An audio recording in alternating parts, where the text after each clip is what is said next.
At my husband's company's big launch event, I had planned to reveal that I was the heir to a billionaire fortune and announce our relationship to the world.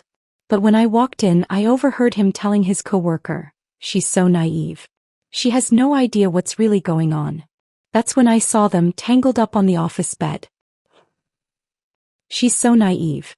She has no idea what's really going on." Chase's voice drifted through the crack in his office door, stopping me dead in the hallway of Blackwood Industries.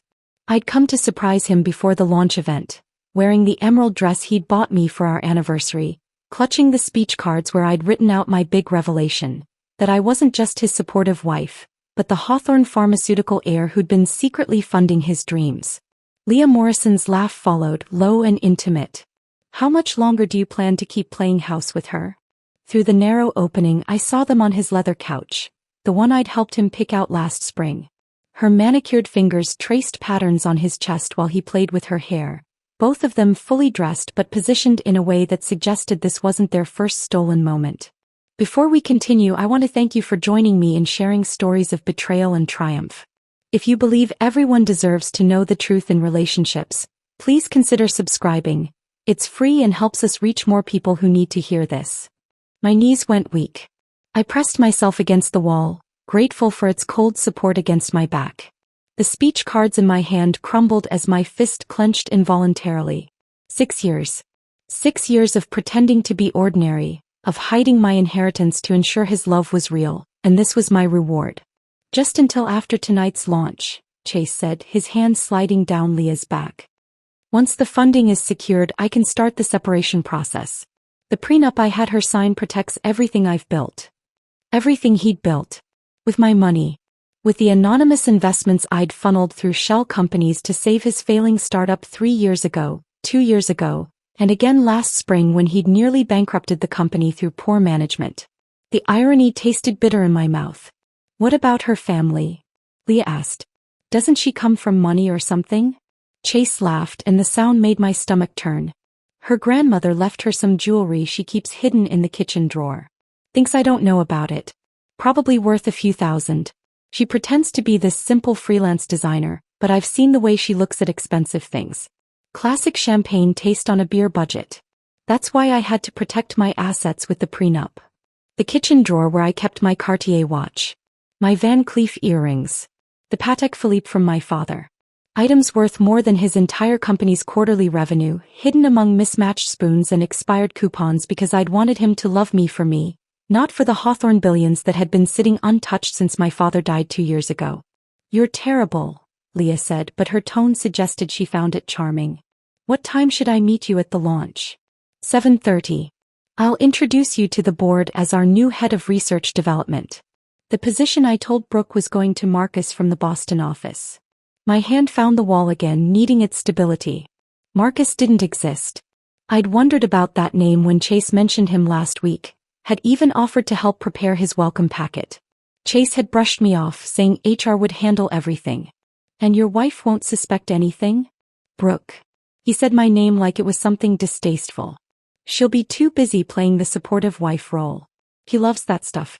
Standing beside me, smiling for photos, pretending she understands what we do here. "I bought her that green dress specifically for tonight. She'll wear it because she always does what I expect." The green dress that hung in our closet, the one he'd surprised me with last month, saying it matched my eyes perfectly. I'd been so touched by the gesture, by him remembering our anniversary when he'd been so consumed with work lately. Now I understood it was just another prop in his performance. My phone buzzed in my purse. A text from Nina, my only friend who knew the truth about my inheritance. "Are you really going through with telling him tonight? Please reconsider. Something feels wrong about all this." If only she knew how right her instincts were. I heard movement from inside the office, chairs scraping against the floor. They were standing up. I forced myself to walk, my heels clicking against the marble floor as I headed for the stairwell. No elevator. Too much chance of running into them when the doors opened. 20 minutes earlier, I'd been practicing my speech in the car. "Chase, there's something I need to tell you. I'm not who you think I am. I'm actually Brooke Hawthorne, and I've been supporting your dreams because I believe in you, because I love you." I'd imagined his face, the shock morphing into joy as he realized we could build an empire together. Now those words felt like poison in my throat. The stairwell door closed behind me with a decisive click, and I stood there in the fluorescent lighting, my designer shoes, which I'd told Chase were knockoffs, already pinching my feet. My phone rang. Chase's photo appeared on the screen, the one from our wedding day where he looked at me like I was his entire world. "Hey beautiful," he said when I answered, his voice warm and affectionate. "Just wanted to make sure you're still coming tonight. You're wearing the green dress, right?" "Of course," I heard myself say, my voice surprisingly steady. "Perfect. I have a huge surprise planned for after the announcement. Something that's going to change our lives forever." "I can't wait," I replied, and for once I meant it. Just not in the way he expected. "I should go," he continued. "Still in meetings. These investors are demanding. But after tonight everything will be different. I promise." "Yes," I agreed. "Everything will be different." The call from Harrison Blackstone came 3 days later, while I was pretending to work on a logo design for a fictional client. My laptop screen showed Adobe Illustrator, but my mind kept replaying Chase's words, Leah's laugh, the casual cruelty of their conversation. When Harrison's name appeared on my phone, I almost didn't answer. The Hawthorne estate lawyers only called when something was wrong. "Brooke, we need you here immediately," Harrison said without preamble. His voice carried the weight of 40 years in estate law. "There are documents requiring your signature by end of business today, or we're looking at a 7-figure tax penalty on your father's pharmaceutical patents." I glanced at the clock. 2 in the afternoon. Chase wouldn't be home until midnight as usual, but I'd still need an excuse for being out. "How long will this take?" 2 hours minimum. These are complex transfers involving the European holdings. If we don't file by month's end, the IRS will assume you're declining portions of the inheritance. My inheritance. The $3 billion Chase thought was a few pieces of grandmother's jewelry. The pharmaceutical empire he had no idea was funding his dreams through carefully orchestrated anonymous investments.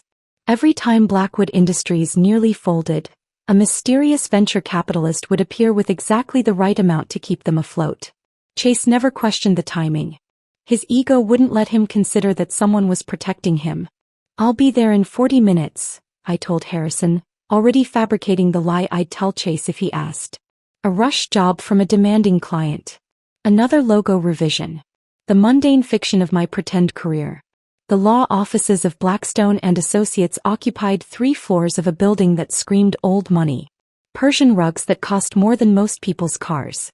Original paintings that belonged in museums. Harrison met me in his office, documents already spread across his mahogany desk. Each signature I provided released another portion of my father's empire into my control. Pharmaceutical facilities in Switzerland. Research patents worth billions. Investment portfolios that had been growing since before I was born. "Your father would be proud," Harrison said as I signed my name for the 20th time. "He always said you'd know when to claim your legacy." Would he be proud though? Watching me hide my wealth from my husband like some shameful secret? Pretending to be ordinary while Chase built his ego on the foundation of my hidden support?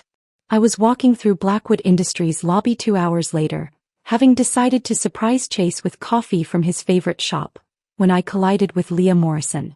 Not accidentally. She'd clearly been waiting, positioned perfectly to intercept anyone heading toward the elevators. "Brooke." She said my name like we were old friends, though I knew we'd never been formally introduced. Her hand caught my arm, fingers pressing just hard enough to stop me from pulling away. "How wonderful to run into you." Up close she was everything I wasn't. Tall where I was average. Blonde where I was brunette. Confident in the way of women who'd never doubted their place in the world. Her perfume hit me immediately, something expensive and distinctive. Tom Ford maybe. Black orchid. The same scent that had been clinging to Chase's jacket last week when he'd claimed he'd been in back-to-back meetings. "I don't believe we've met," I said, though of course I knew exactly who she was. Dr. Leah Morrison, head of research development. The woman whose fingers had been tracing patterns on my husband's chest 3 days ago. "Oh, but I feel like I know you," she said, her smile showing too many teeth. "Chase talks about you constantly. How devoted you are. How supportive." She paused, her eyes scanning my outfit. The deliberately modest dress from Target. The knockoff designer bag I carried to maintain my cover. It must be so hard having a husband who works such long hours. The sympathy in her voice was so fake it could have been manufactured in a laboratory.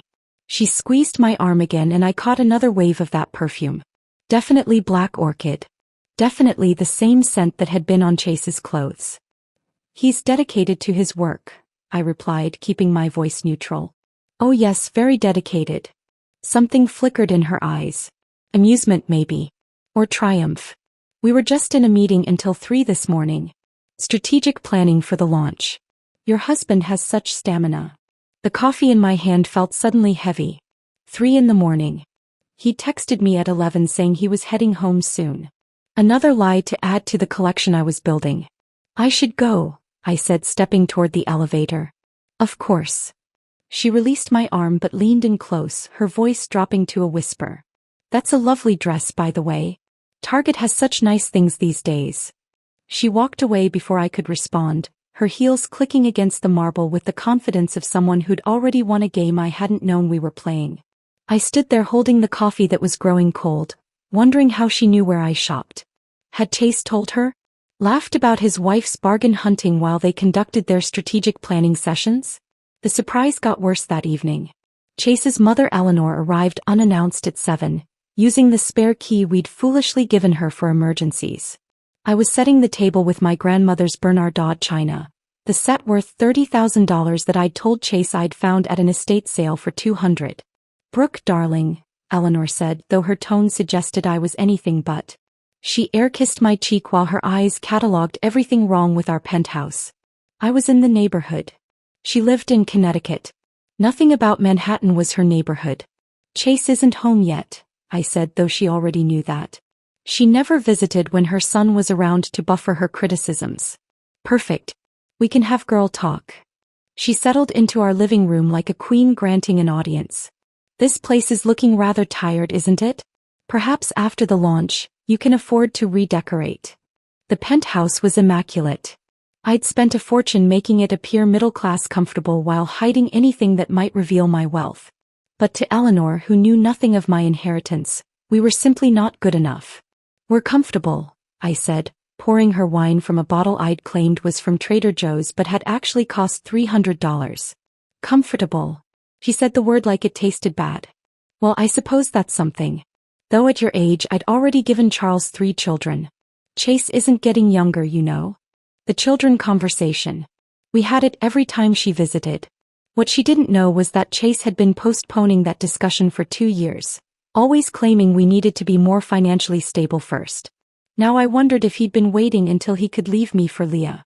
Speaking of suitable marriages, Eleanor continued, swirling her wine, I ran into Leah Morrison at the club yesterday. Such good breeding. Her father's in pharmaceuticals, you know. Old money.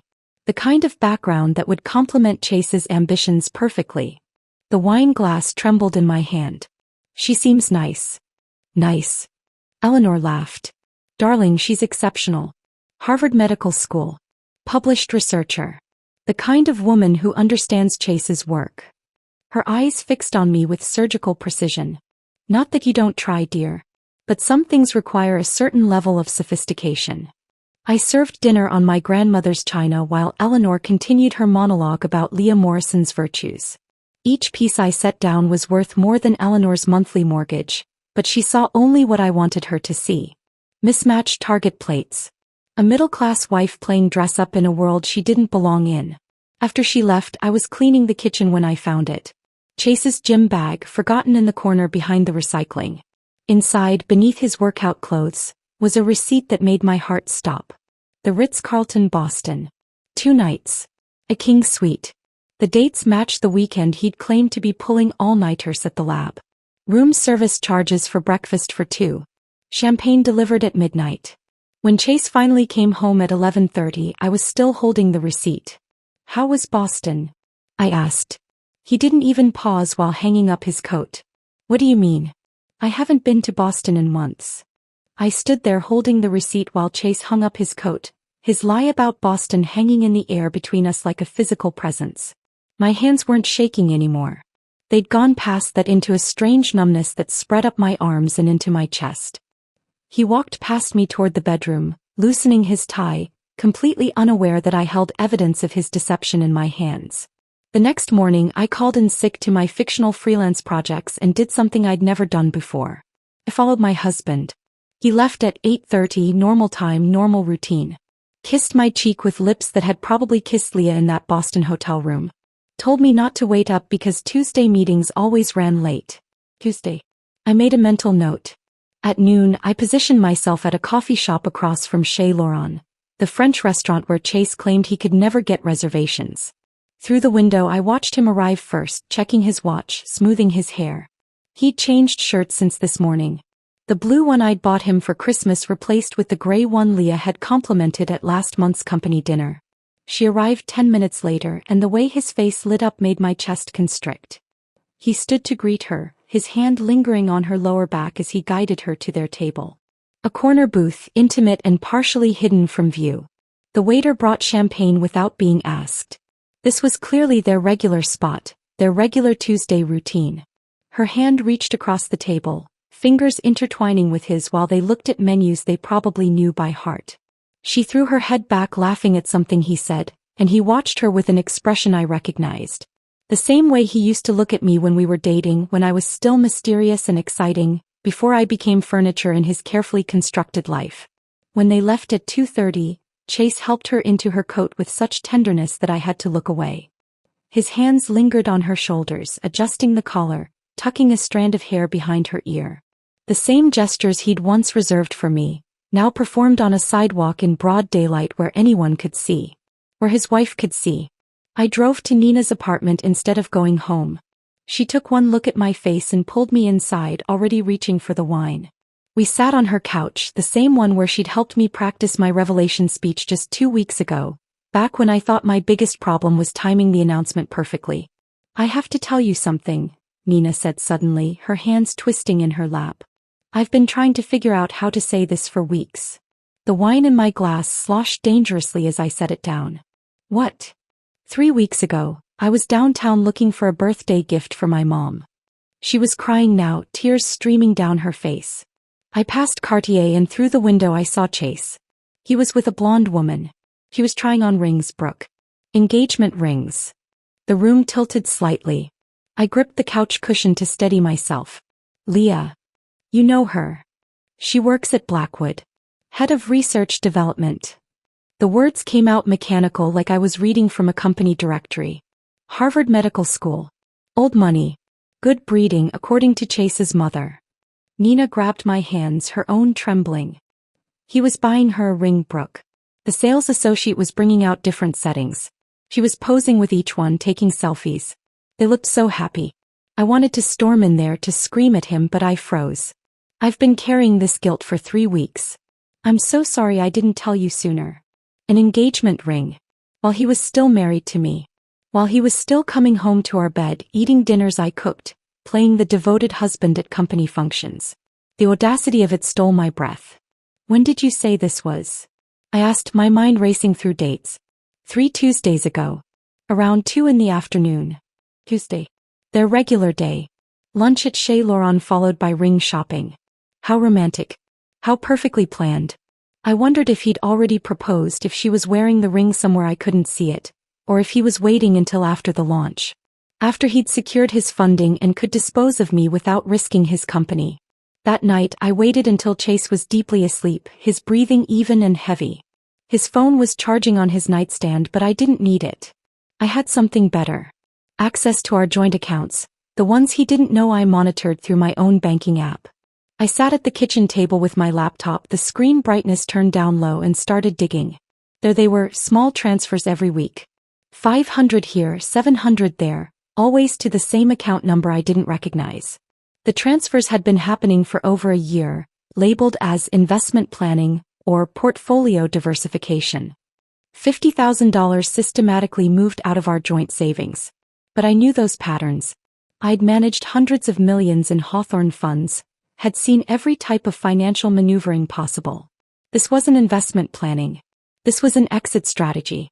He was building a nest egg, probably in an account under only his name, preparing for the divorce he thought was coming after the launch. The irony almost made me laugh. He was stealing what he thought was his own money, not knowing that every penny in our accounts had come from my inheritance, carefully laundered through fake freelance projects and imaginary clients. He was embezzling from the Hawthorne empire without even knowing it existed. At 3 a.m, a phone buzzed. Not his regular phone, but a sound coming from his jacket pocket. A second phone like some character in a bad spy movie. He slipped out of bed, grabbing the jacket, and shut himself in the bathroom. But our apartment had thin walls, and I'd learned years ago that if you pressed your ear against the heating vent, you could hear everything. The timeline is tight, he whispered. The launch is Thursday. I need 2 more days to get everything in position. A pause while someone responded. No, she suspects nothing. Brooke's too trusting. She actually bought the story about Marcus from the Boston office. Soft laugh. I know. She even offered to help with his welcome packet. Sometimes I almost feel guilty about how easy this is. Another pause. The divorce papers are already drawn up. My lawyer says with the prenup, she'll get nothing except what she brought into the marriage.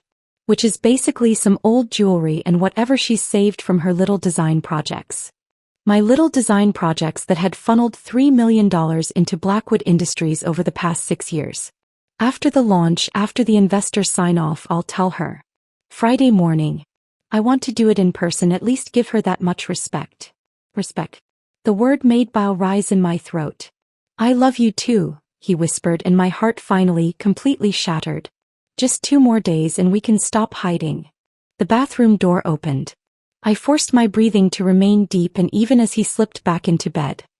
He lay beside me, this stranger wearing my husband's face, and within minutes was asleep again. But I lay awake, staring at the ceiling, planning my own timeline. Thursday's launch was 36 hours away. Chase thought he had 2 more days of pretending. He was wrong. The 36 hours crawled by with excruciating slowness. I moved through Wednesday like an actress who'd forgotten her lines but kept performing anyway. Chase left that morning with his usual peck on my cheek, reminding me about the launch event, making sure I'd wear the green dress.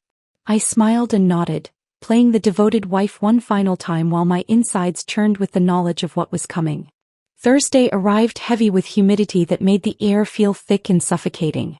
I spent the afternoon at Harrison Blackstone's office, signing documents that would freeze certain anonymous investments, particularly the ones flowing into Blackwood Industries. Harrison didn't question my sudden decisions. He'd been my father's lawyer for 30 years and understood that sometimes timing was everything in both business and personal matters. By 6 o'clock, I stood in front of our bedroom mirror, zipping up the emerald dress Chase had chosen for me. The fabric felt like armor against my skin. My hands were steady as I applied lipstick, a darker shade than I usually wore. In my purse, the speech cards I'd written weeks ago sat next to new ones I'd drafted that morning. 2 versions of the same revelation but with vastly different endings. The drive to Blackwood Industries took 20 minutes through Manhattan traffic. I used the time to breathe, to center myself, to transform from the woman who'd spent 6 years hiding her true self into someone who was about to reveal everything. The building's glass facade reflected the setting sun, turning everything golden and somehow ominous. I parked in the visitor section, not in my usual spot beside Chase's BMW. Tonight I wasn't really his wife. I was something else entirely. The elevator to the 40th floor had never felt longer. Each floor that passed felt like shedding another layer of the persona I'd worn for so long. The freelance designer. The supportive wife. The naive woman who didn't understand her husband's business. By the time the doors opened, I felt raw and exposed and powerful in a way I'd never experienced before. The executive floor buzzed with pre-event energy. Caterers arranged elaborate displays while bartenders polished glasses that would soon hold champagne worth more per bottle than most people's car payments. But I wasn't heading to the ballroom yet. I had one more thing to confirm, one more piece of evidence to collect before I could move forward with what I was planning. Chase's office door was slightly open, golden light spilling into the hallway. I approached quietly, my heels silent on the thick carpeting. Through the crack, I heard his voice, casual and dismissive in a tone I now recognized all too well. "She'll be here soon," he was saying. Playing the perfect wife in that green dress I bought her. God, she was so grateful for that thing. You'd think I'd given her diamonds instead of something off the rack from Nordstrom. Leah's laugh was like nails on glass. "She really has no idea about us?" Brooke's sweet, but observation isn't her strong suit. She still thinks I'm working late when I'm with you. Still believes that conference in Boston was real. I could probably move you into our apartment and she'd think you were the new housekeeper. They were sitting on the leather couch, the same one from the other day. Leah's shoes were off, her feet tucked under her while she leaned against Chase's shoulder. On her left hand, catching the light from his desk lamp, was a ring. The engagement ring Nina had seen him buying. He was already wearing it, just on the wrong hand for now. After tomorrow's divorce conversation, we won't have to hide anymore, Chase continued, his fingers playing with her hair. I've got everything lined up. The prenup protects all my assets. She'll get what she came in with, which is basically nothing. Some jewelry from her grandmother that she thinks I don't know about. Maybe $50,000 if she's been saving from her design work. And the company? Leah asked. Once tonight's launch succeeds and the investors sign off, Blackwood will be valued at over $100 million. None of which she can touch thanks to that prenup. She was so eager to prove she wasn't after my money that she signed it without even having a lawyer look at it. The irony of that statement nearly made me laugh out loud. The prenup protected his assets, yes. But it also protected mine. Every anonymous investment, every shell company transfer, every penny of the Hawthorne fortune remained solely in my control. He'd been so focused on protecting himself from a gold digger that he'd never considered he might be the one digging. I backed away from the door and walked to the executive bathroom. The one with marble counters and individual stalls that locked properly. I stood at the sink, meeting my own eyes in the mirror. The woman staring back wasn't the same one who'd practiced speeches about love and partnership. This woman had sharper edges, clearer vision, and a plan that was about to unfold. I called Harrison from the bathroom, keeping my voice low but firm. Execute the transfers we discussed. All of them. Immediately. Are you certain? Once I do this, it can't be reversed. I'm certain. Next, I called the security firm I'd contacted earlier that week. Mercury Security? This is Brooke Hawthorne. I need your team at Blackwood Industries within the hour. Discreet positioning but visible when I give the signal. Understood, Ms. Hawthorne. We'll have 6 operatives in place. I touched up my lipstick, adjusted the emerald dress one final time and walked toward the ballroom. The transformation was complete. I wasn't walking in as Chase's naive wife. I was walking in as Brooke Hawthorne, heir to a pharmaceutical empire, about to reclaim my power in the most public way possible. The ballroom doors were open, revealing a sea of Silicon Valley elite mixed with New York old money. Investors, board members, journalists, and influencers, all here to celebrate Blackwood's triumph. They turned as I entered, many recognizing me as Chase's wife, offering warm smiles and congratulations. Board member Richard Klein approached immediately, his wife Margaret beside him. "Brooke, you must be so proud," Richard said, clasping my hand. "Chase has built something remarkable." "Yes," I agreed, my smile perfectly calibrated. "Tonight's certainly going to be remarkable." Margaret leaned in conspiratorially. "He's lucky to have such a supportive partner. Behind every successful man, right?" "Sometimes," I replied, accepting a champagne flute from a passing waiter, "the woman isn't behind him at all. Sometimes she's been in front the whole time and he just didn't notice."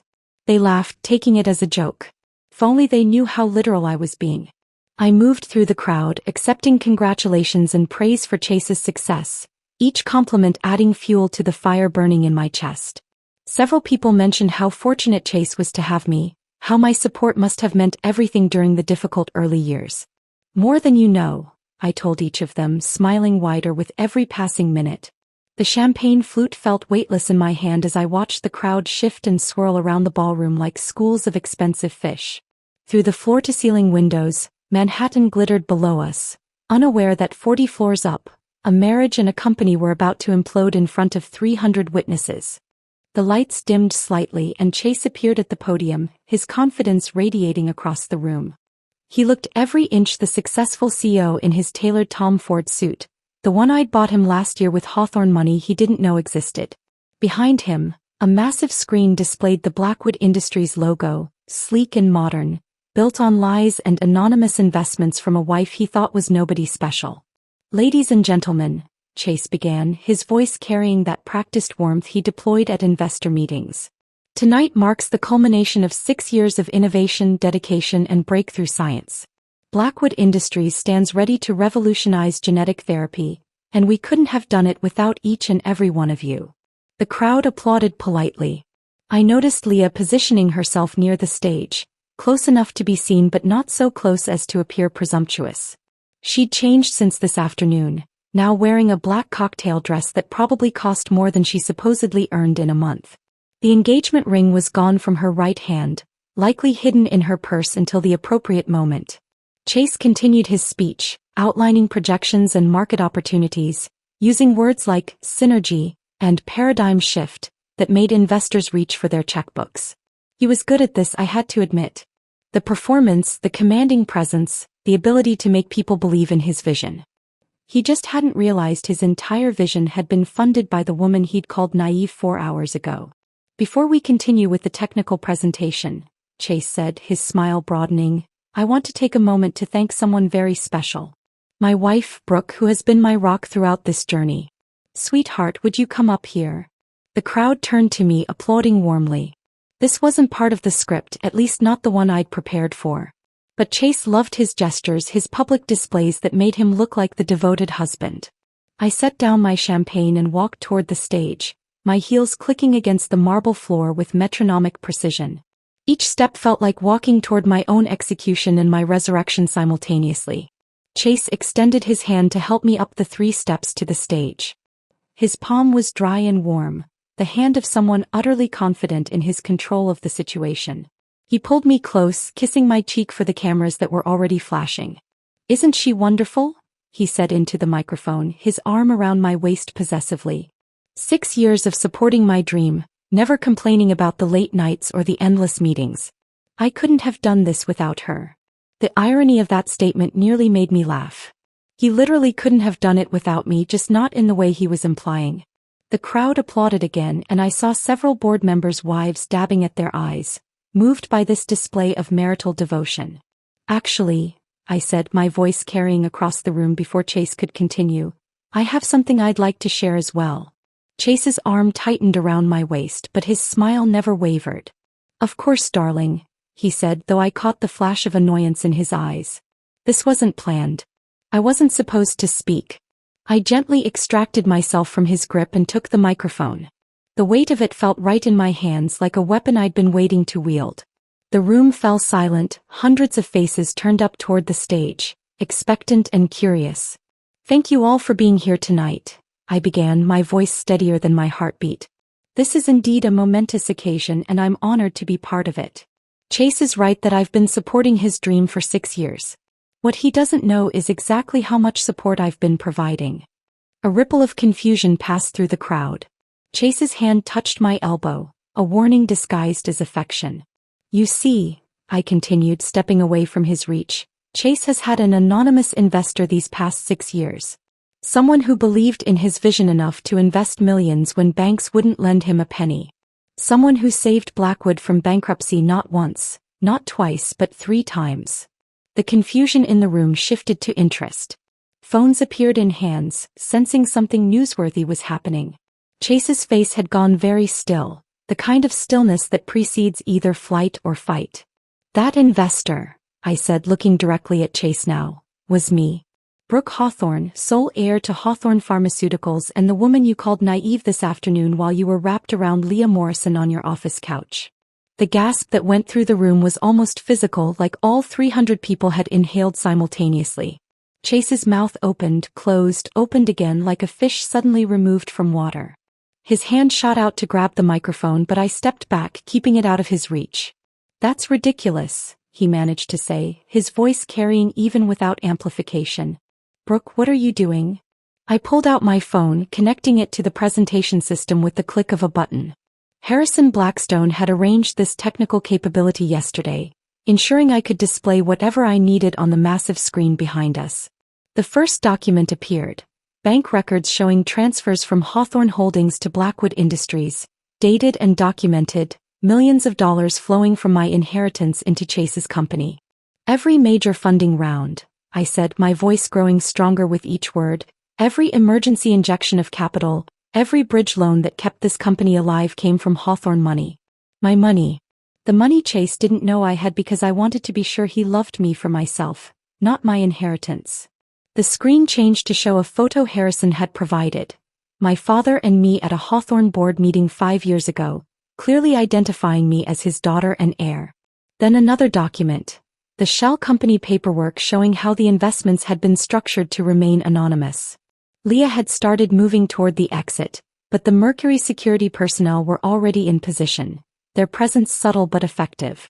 She stopped, trapped between the crowd and the security team, her face pale under the ballroom lights. But that's not even the best part, I continued, feeling the power of the moment coursing through me. This afternoon, while preparing for tonight's event, I discovered some interesting financial irregularities. It seems someone has been moving money out of Blackwood's operational accounts into personal holdings. Someone has been billing personal expenses as company costs. Someone has been committing what I believe the FBI would call embezzlement and fraud. The screen filled with the evidence I'd gathered over the past 3 days. The doctored invoices, the suspicious transfers, the Boston hotel bill charged to the company as a conference expense, when no conference existed. Chase's face had gone from pale to gray, his hands gripping the podium like it might keep him from drowning. Security, someone called out from the crowd. Someone call security.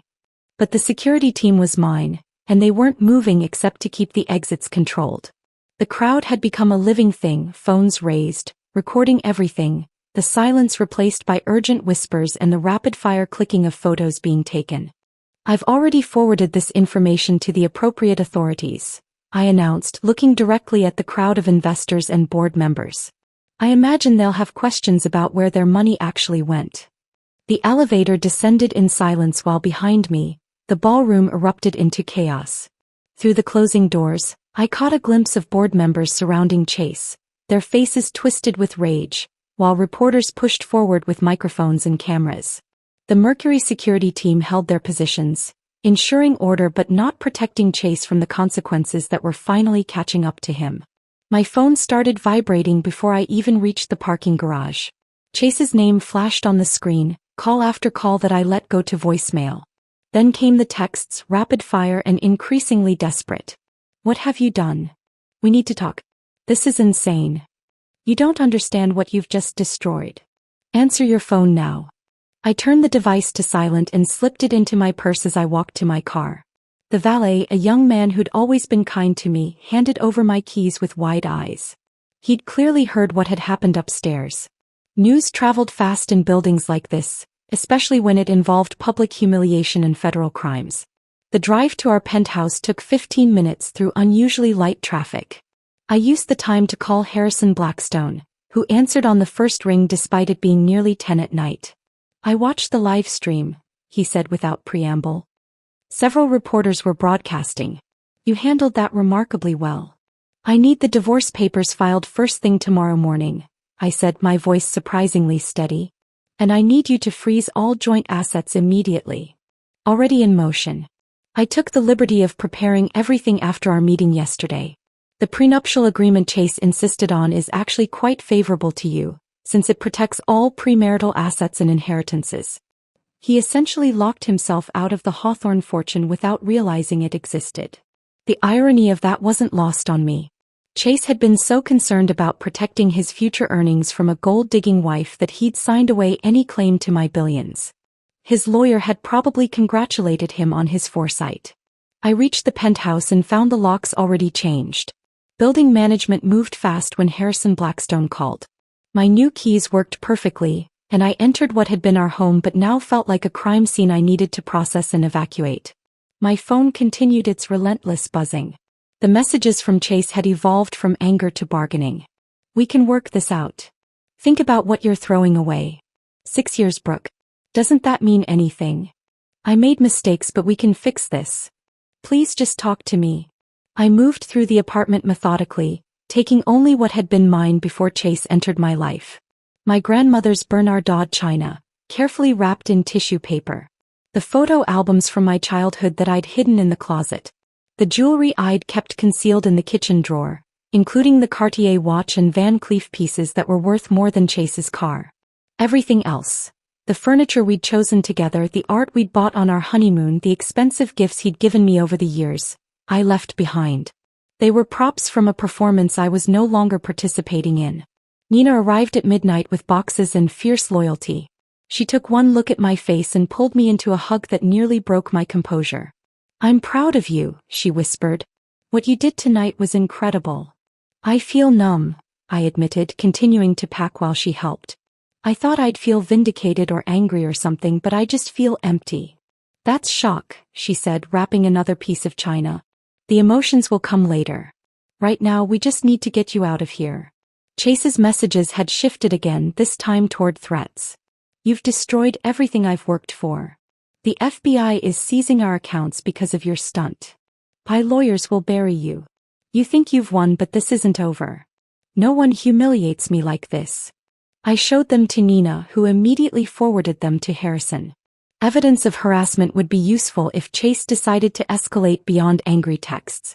Though given that federal investigators were probably already preparing charges against him, he had bigger problems than our divorce. By 2 a.m, we had my belongings loaded into Nina's SUV and a small moving truck. The penthouse looked strange with my presence erased from it, like a stage set after the play has ended. I left my keys on the granite counter along with the wedding ring I'd removed in the elevator. No note. No explanation. The empty space where I'd existed would say everything necessary. The drive to the Hamptons took 2 hours through empty highways. I'd inherited the estate when my father died, but I'd never lived there, keeping it maintained through a management company while I played at being middle class in Manhattan. As we pulled through the gates, motion sensors triggered subtle lighting that illuminated a house I'd only visited 3 times since the funeral. 20 rooms of pristine loneliness spread before us. The foyer alone was larger than most apartments, with a chandelier that had supposedly belonged to some railroad baron in the 1890s. Nina whistled softly as we carried boxes through rooms that echoed with our footsteps. "This is insane," she said, setting down a box in what would be my bedroom. "You own this whole place and you've been living in that penthouse pretending to be ordinary?" "I wanted to be loved for who I was, not what I had," I said, the words sounding hollow now.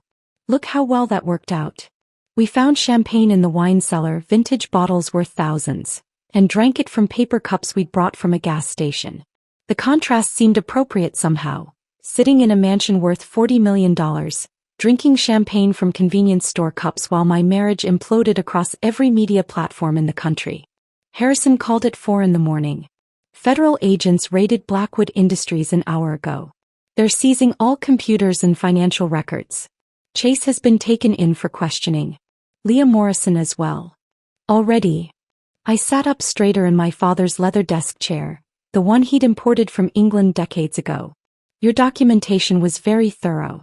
Combined with what they're finding in the computers, they have enough for arrest warrants by morning.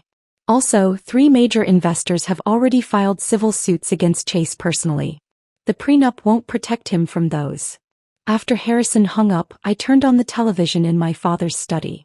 Every business channel was running the story. Someone had edited together clips from the live-streamed confrontation, my voice clear and damning as I revealed both my identity and Chase's betrayal. The ticker at the bottom read, "Hawthorne heiress exposes husband's fraud at company launch." One analyst was already speculating about what this meant for Blackwood Industries. Without the Hawthorne funding, which apparently accounted for 70% of their capital, the company is essentially worthless.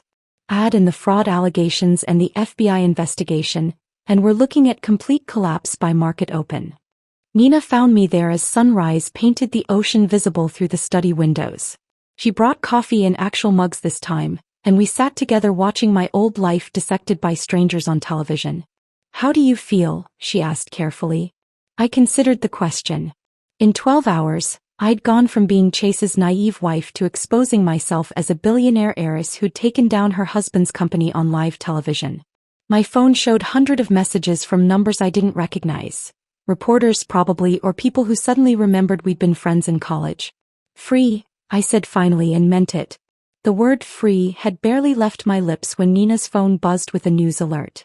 She held it up, showing a video of Chase being led from Blackwood Industries in handcuffs, federal agents flanking him on both sides. His face, captured in harsh morning light, looked hollow and defeated, nothing like the confident man who'd stood at a podium 12 hours earlier promising to revolutionize genetic therapy. The footage played on loop across every business channel. Chase stumbling slightly on the curb, an agent steadying him with a grip on his elbow. The careful way they guided his head as he entered the federal vehicle, protecting him from hitting the door frame even as they arrested him for crimes that could mean a decade in prison. Behind him, another team escorted Leah Morrison, her perfect composure finally shattered, mascara streaking down her cheeks as photographers captured every moment of her downfall. Harrison called within minutes of the footage airing. The FBI has expanded their investigation. They found evidence of additional fraud going back 3 years. Apparently, Ms. Morrison was selling proprietary research to competitors while billing Blackwood for consulting fees that never happened. She's looking at conspiracy charges, corporate espionage, and wire fraud. I moved to the window of my father's study, looking out at the Atlantic Ocean stretching endlessly before me. The Hamptons estate had views that could make you forget the rest of the world existed, but I couldn't escape the reality of what was happening 40 miles away in Manhattan.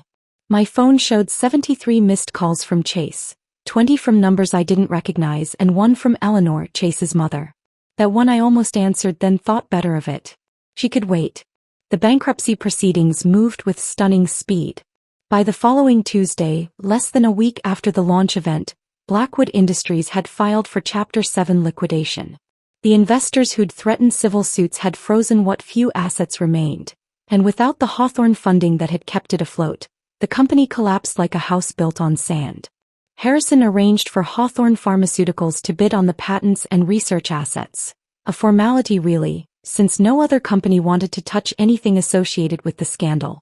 "We're offering $10 million for the entire patent portfolio," Harrison informed me during a meeting in the estate's formal dining room, papers spread across a table that could seat 20. "The research is actually quite valuable, properly managed. The scientists did good work despite the leadership failures. Make sure the research team knows they'll have jobs if they want them," I said, signing the acquisition papers. "They didn't create this mess. They shouldn't suffer for Chase's crimes."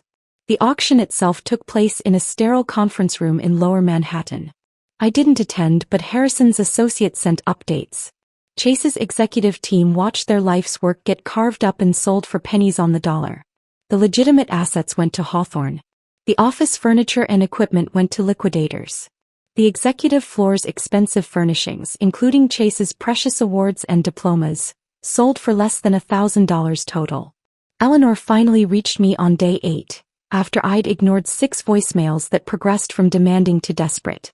She showed up at the estate's gates unannounced, forcing me to decide whether to let her in or leave her standing there like a door-to-door salesperson. Against my better judgment, I had security escort her to the front entrance. The woman who walked into my father's study bore little resemblance to the Eleanor who'd criticized my housekeeping and questioned my worthiness as her son's wife. Her usually perfect hair hung limp, her designer clothes looked slept in, and her eyes held the kind of desperation I recognized from people who'd lost everything they thought mattered. "Please," she said before I could speak, sinking into the chair across from my desk without being invited. "You have to help him. You have to tell them this is all a misunderstanding." "There's no misunderstanding, Eleanor. Your son embezzled funds, committed fraud, and destroyed the lives of hundreds of employees who trusted him. He made mistakes," she said, tears flowing freely now, destroying makeup that had probably taken an hour to apply. "But he doesn't deserve to lose everything. He's my only child, Brooke. Surely you can understand a mother's love." I thought about all the dinners where she'd compared me unfavorably to Leah Morrison. The constant suggestions that Chase had married beneath himself. The subtle and not so subtle insults about my supposed middle-class background. But looking at her now, broken and begging, I felt something I hadn't expected. Not forgiveness, certainly not that, but a kind of weary pity. "I can't help Chase," I said firmly. "He created this situation through his own choices. But I can ensure your personal trust fund remains protected from the civil suits. The one your late husband established. It's modest, but it will keep you comfortable." She sobbed harder, whether from relief or continued desperation I couldn't tell. After she left, Nina found me standing at the window again, watching the sun set over the ocean. "That was more generous than she deserved," Nina observed. "She's a bitter, selfish woman who raised a son in her image," I replied. "But she doesn't deserve to be homeless because Chase turned out exactly like she taught him to be." The The final satisfaction came 2 weeks later when I personally supervised the renovation of Blackwood's executive floor. As the new owner through Hawthorne Pharmaceuticals, I had complete control over the space. Most of it would be converted into research laboratories, giving the scientists the resources they'd always needed but never received under Chase's leadership. But his office, that corner suite where I'd heard him call me naive, where I'd seen him with Leah, that space deserved special treatment. I stood in the doorway as workers dismantled everything that had made it his sanctuary. The massive oak desk where he'd planned his escape strategy. The wall of awards and accolades that had fed his ego. The leather couch where he'd betrayed our marriage in every possible way. What do you want done with this? The foreman held up a framed photo that had sat on Chase's desk. Our wedding photo, the one where we both looked deliriously happy before the lies and secrets and betrayals. Trash, I said without hesitation. All of it goes in the dumpster. I watched from the window as workers threw the couch over the edge into the industrial bin below. It landed with a satisfying crash, leather splitting, frames splintering. 6 years of marriage reduced to garbage in a metal container, waiting to be hauled away and forgotten. The office would become a supply closet. Shelves of printer paper and toner cartridges where Chase's ego had once lived. Janitors would store mops and buckets where he'd stored his secrets and lies. Every time someone needed office supplies, they'd walk through the space where Chase Blackwood thought he was building an empire, never knowing they were standing in the ruins of a man who'd mistaken cruelty for strength and deception for intelligence. As I signed the final renovation orders, my phone buzzed with a text from an unknown number. I almost deleted it, assuming it was another reporter, but something made me read it. Ms. Hawthorne, this is Dr. Patricia Kim from the research team. Thank you for saving our jobs and our work. We won't let you down. The research team didn't know it yet, but under Hawthorne's leadership, they would complete the genetic therapy breakthrough Chase had promised but never delivered. Their work would save lives, make headlines for the right reasons, and prove that good science could survive bad leadership. Chase would watch from federal prison as his former employees achieved everything he'd pretended to be building. The message from Dr. Patricia Kim stayed with me through the months that followed. A small reminder that something good could emerge from the wreckage. 6 months passed in a blur of legal proceedings, corporate restructuring, and learning to inhabit the life I'd hidden for so long. The Hamptons estate no longer felt like a museum I was visiting but had become home, its 20 rooms gradually filling with actual life instead of echoing emptiness. The invitation to speak at the Global Pharmaceutical Innovation Summit arrived on a Tuesday morning, hand-delivered by courier to ensure I couldn't pretend I hadn't received it. They wanted me to deliver the keynote address, to stand before an audience of industry leaders and explain Hawthorne's new direction. The same podium where Chase had planned to announce Blackwood's breakthrough would now be mine. I stood before the mirror in my bedroom that morning, but this time I wasn't hiding anything. The Cartier watch gleamed on my wrist. The designer suit I wore cost more than most people's monthly salary, and I no longer pretended otherwise. My reflection showed someone I was still learning to recognize. Confident without arrogance, powerful without cruelty, authentic in a way I'd never been allowed to be before. The conference center hummed with familiar energy when I arrived. Many of the same faces from that night 6 months ago filled the audience, though their expressions had changed. Where once they'd shown polite interest in Chase's promises, now they watched me with genuine curiosity and perhaps a touch of wariness. Everyone knew the story of the naive wife who'd turned out to be a billionaire, who'd brought down her husband's empire while building something better from its ashes. "Good morning," I began, my voice carrying clearly through the room without the tremor that had once accompanied public speaking. 6 months ago, many of you witnessed what happens when ambition operates without ethics, when success is built on deception rather than genuine innovation. Today, I'm here to show you what we've built instead. The presentation outlined Hawthorne's transformation. Not just the acquisition of Blackwood's research, but a complete restructuring of how pharmaceutical development could work. Profit sharing for every employee from janitors to lead scientists. Anonymous ethics reporting that actually resulted in action. Open source sharing of certain research to advance the field rather than just our bottom line. We've proven that ethical business isn't just morally correct, I continued, clicking through slides showing our latest breakthrough. The gene therapy Chase had promised but never delivered, now actually working in clinical trials. It's also more profitable. Our researchers are more innovative when they're not afraid. Our partnerships are stronger when built on transparency. Our innovations are more meaningful when they're designed to help people rather than just generate revenue. Nina stood at the side of the stage, now my chief operating officer, wearing a suit that probably cost more than she'd made in a year at her old job. She'd earned every penny of her new salary, helping me transform Hawthorne from my father's traditional pharmaceutical company into something revolutionary. When I introduced her, the applause was genuine. Everyone in the industry knew her story. The loyal friend who'd stood by me when everyone else would have run, who'd helped pack my grandmother's china while my world collapsed, who'd drunk champagne from paper cups in a $40 million mansion while we figured out how to rebuild. The questions afterward were probing but respectful. How had I hidden my identity for so long? What made me finally reveal the truth? Did I regret the way it had happened?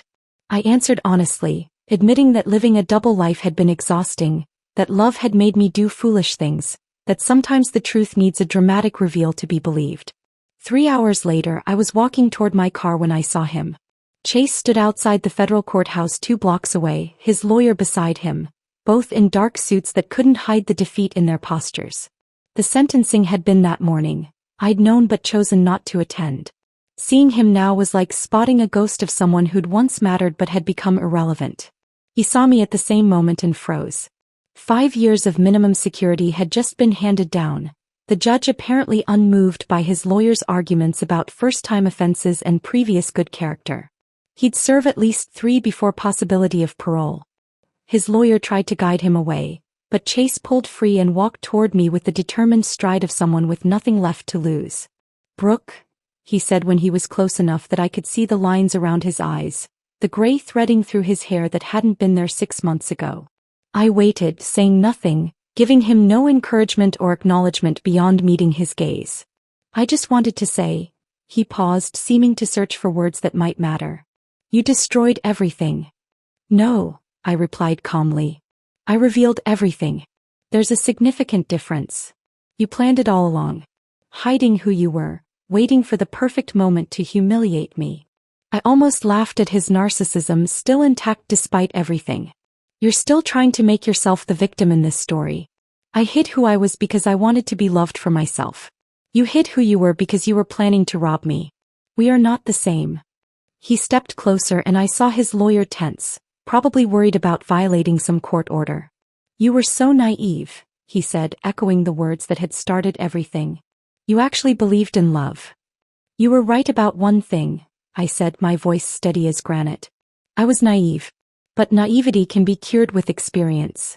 What you have, the selfishness, the cruelty, the complete inability to value anything beyond yourself, that's terminal."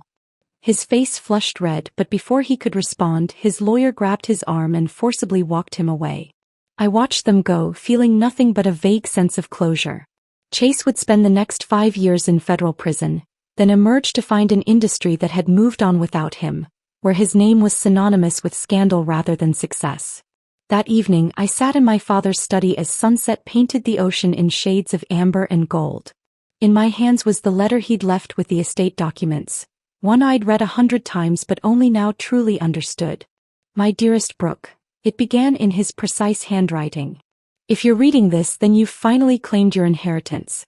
Not the money, that's just numbers in accounts, but the responsibility that comes with it. I kept this from you not because I didn't trust you, but because I wanted you to discover who you were without its weight. True wealth isn't what you inherit, it's what you become when tested. The money can be lost, stolen, or squandered. But the person you become through trial and triumph, that's yours forever. I believe you'll become someone remarkable. Love always, Dad." The letter trembled slightly in my hands as tears I hadn't expected blurred the words. Through the window, the ocean stretched endlessly, and somewhere beyond the horizon, the future waited. Not the future I'd planned with Chase, built on lies and hidden identities, but something real and solid and entirely my own. Tomorrow, the research team would present their latest findings. Next week, we'd announce 3 new partnerships with companies that shared our values. Next month, the first patients would receive the gene therapy that might save their lives. The empire I'd inherited had become something greater than my father had imagined, not just profitable but purposeful. Some women inherited fortunes and spent them. Others inherited fortunes and hid them. I'd done both and learned that neither brought happiness. True satisfaction came from using that fortune to build something meaningful, surrounded by people who valued loyalty over pedigree and truth over appearance. If this story of calculated revenge kept you on the edge of your seat, hit that like button right now. My favorite part was when Brooke revealed her identity as the Hawthorne heir at the launch event.